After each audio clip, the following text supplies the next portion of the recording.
Go to the ground now. Go to the ground now. Well, get on the ground! I want to go, man, but bro, y'all taking my life from me, bro. I got kids, bro. I did not do this.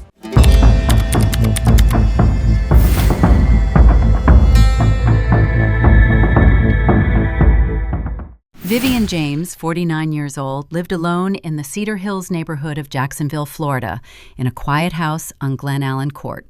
She was an outstanding teacher at Atlantic Coast High School with over 20 years of experience teaching science and chemistry. In the eyes of her students, she was a cheerful teacher who always used music and dance moves to make her lessons lively and fun. I really like her personality. Like when she teaches, on Fridays we get turned up.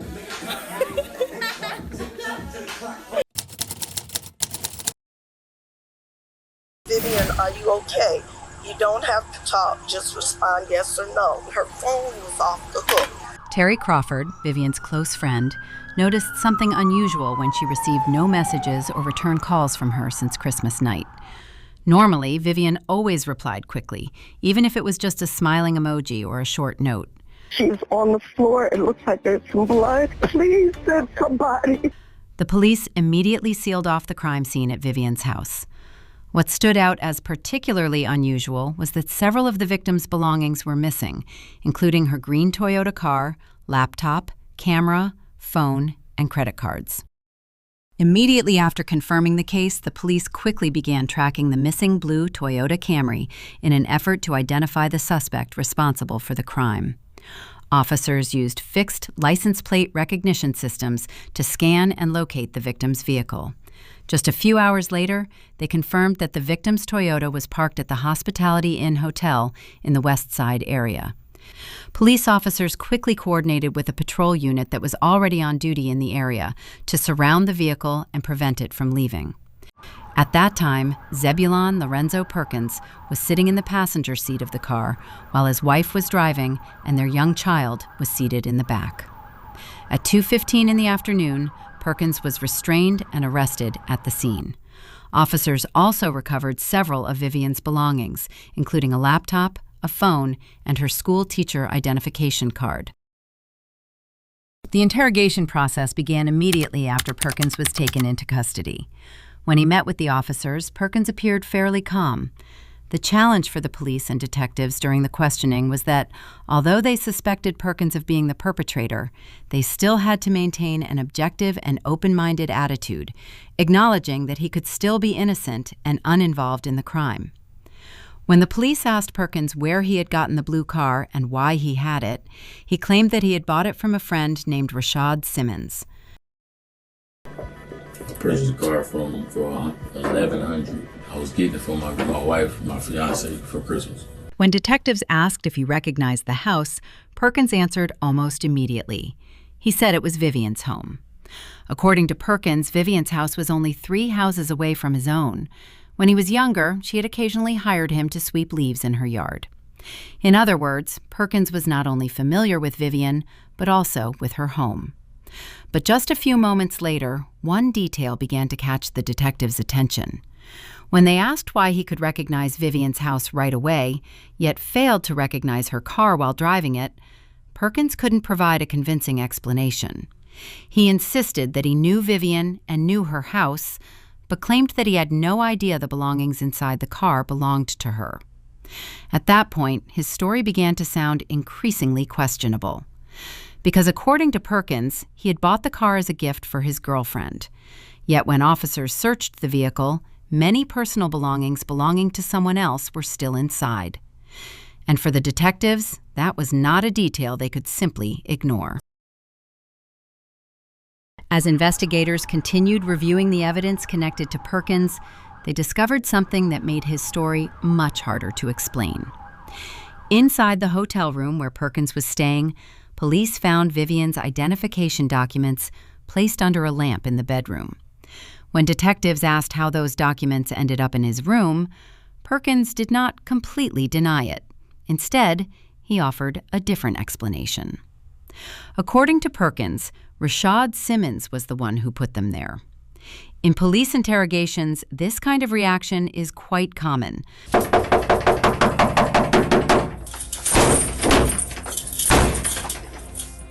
When a suspect starts feeling pressure from the evidence, they often don't deny everything outright. Instead, they introduce another person into the story, trying to shift some of the attention away from themselves. This can also be a sign that Perkins was beginning to adjust his story.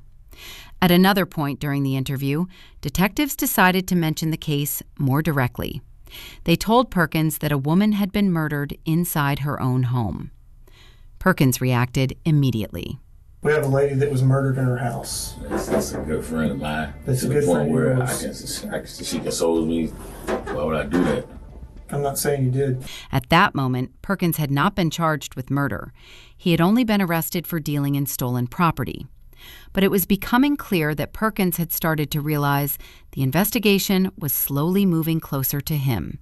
And in that moment, Perkins' story changed again. This time, he didn't just mention the name Rashad Simmons. He made a direct accusation. Who touched us up? Rashad killed that lady. Rashad killed? Yes, sir. From a criminal psychology perspective, this is a common strategy during interrogations. When a suspect cannot explain the evidence against them, they may create an alternative story, one where someone else becomes the center of the crime. In this case, that person was Rashad Simmons. After hearing Rashad's name repeated several times, detectives decided to find him. A week later, Rashad Simmons was arrested and brought in for questioning. Unlike Perkins, Rashad appeared calm. He denied ever being inside Vivian's house and said he had never even seen the car Perkins was talking about. To verify his statement, investigators checked the evidence. The results showed that Rashad's DNA was not found at the crime scene. Phone records also confirmed that his phone was nowhere near Vivian's house at the time of the murder. These findings confirmed that Rashad Simmons was not connected to the crime, which also meant that Perkins's accusations were not true. And when investigators looked back at the interviews, they noticed something important. Perkins had changed his story several times, each time adjusting it as detectives revealed new pieces of evidence. While being held at the Duval County Jail, Perkins made his first phone call to his family. The person who answered the call was his stepfather, John Odom. During the call, Perkins asked his stepfather to get rid of several items stored in their garage, including 2 televisions and a monitor. These were items that investigators later suspected could be connected to the case. However, Perkins' stepfather did not follow his request. Instead, he decided to cooperate with the police. That decision would become an important turning point in the investigation.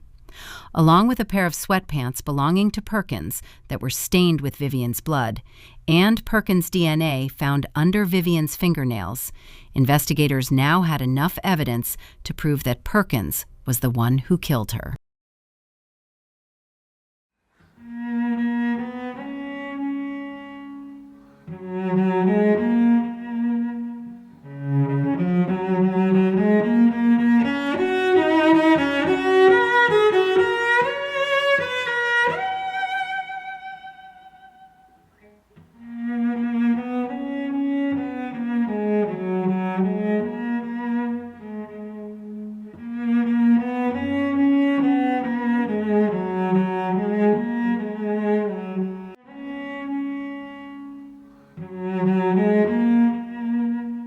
But the bigger question remained, what was Perkins's motive?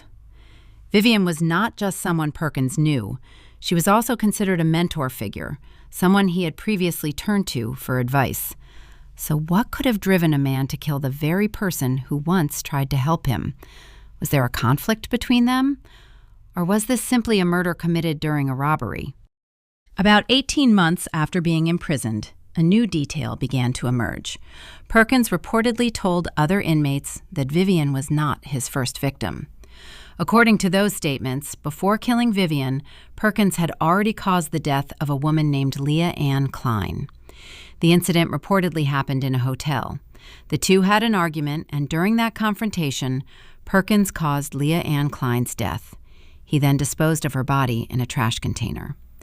According to Perkins's own story, after this incident, he became afraid and went to Vivian seeking advice.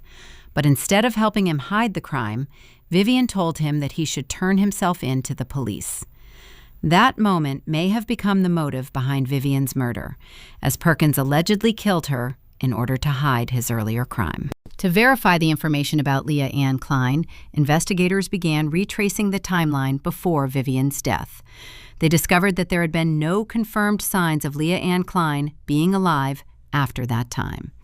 Police also examined Perkins's phone data, where they found photos of Leah Ann Klein, along with the final messages exchanged between the two. The last message Leah Ann Klein sent to Perkins was outside a hotel on December 24, 2019. That was 2 days before Vivian was murdered. However, because the body was allegedly discarded in a landfill, the chances of ever recovering it were extremely low. More than 4 years after the crimes, Perkins eventually accepted a plea deal in order to avoid the death penalty.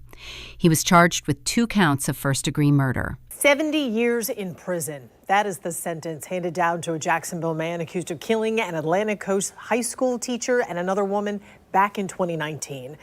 Under Florida law, Perkins was sentenced to 70 years in prison without the possibility of parole. At the time of sentencing, Perkins was 31 years old. In practical terms, the sentence is effectively a life sentence.